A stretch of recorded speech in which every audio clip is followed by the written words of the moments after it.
సంగారెడ్డి నియోజకవర్గానికి సమస్యలు పరిష్కరించాలని ఎమ్మెల్యే చింత ప్రభాకర్ డిమాండ్ చేశారు. బుధవారం సంగారెడ్డి కలెక్టరేట్లో జిల్లా అదనపు కలెక్టర్ చంద్రశేఖర్ ని కలిసిన ఎమ్మెల్యే మొత్తం 20 సమస్యలతో కూడిన వినతి పత్రాన్ని అందజేశారు. ఇందిరమ్మ ఇళ్ల మంజూరుకు సంబంధించి ప్రభుత్వం తీసుకున్న నిర్ణయం మేరకు లబ్ధిదారుల ప్రతిపాదనలకు వెంటనే ఉత్తర్వులు ఇవ్వాలని కోరారు. ఇక వర్షాల కారణంగా దెబ్బతిన్న రోడ్లు, మురికి కాలువలు, కల్వర్ట్లను పునరుద్ధరించాలని, అలాగే టీయూఎఫ్ ఐడీసీ కింద మంజూరైన పనులను వేగవంతం చేయాలని ఎమ్మెల్యే సూచించారు.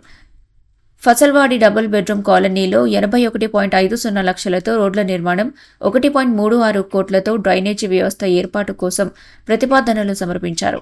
మల్లెపల్లి హరిదాస్పూర్ రోడ్డు పనుల్లో భాగంగా తెర్పోలు గ్రామంలో డ్రైనేజ్ వ్యవస్థను ఏర్పాటు చేయాలని కూడా వినతిపత్రంలో పేర్కొన్నారు. సదాశివపేట పట్టణంలో ఫెయిర్ ప్రైస్ షాపుల రేషనలైజేషన్ అవసరం ఉందని, కొత్త షాపులు ఏర్పాటు చేయాలని ఎమ్మెల్యే కోరారు.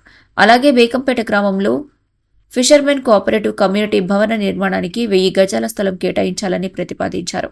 వెంటనే తగిన చర్యలు తీసుకుంటామని అదనపు కలెక్టర్ చంద్రశేఖర్ హామీ ఇచ్చారు. ఈ సమావేశంలో మాజీ సీడీసీ చైర్మన్ కాసాల బుచ్చిరెడ్డి, పట్టణ అధ్యక్షుడు ఆర్ వెంకటేశ్వర్లు, కార్యదర్శి నరసింహులు, అక్బర్ తదితరులు పాల్గొన్నారు.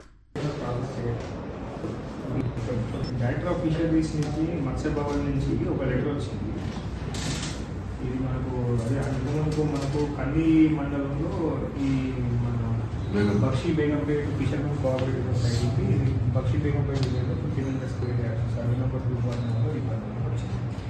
అదే అప్పుడు మనం డైరెక్ట్ సంఘం నుంచి లెటర్ తీసుకొని ప్రాసెస్ చేయకండి, డిపార్ట్మెంట్ నుంచి మీకు రిక్వెస్ట్ వస్తేనే ప్రాసెస్ చేయండి అని చెప్పారు. సో డైరెక్టర్ ఫిషరీస్ నుంచి మన డిస్ట్రిక్ట్ కలెక్టర్ గారికి ఒక లెటర్ పెట్టారు.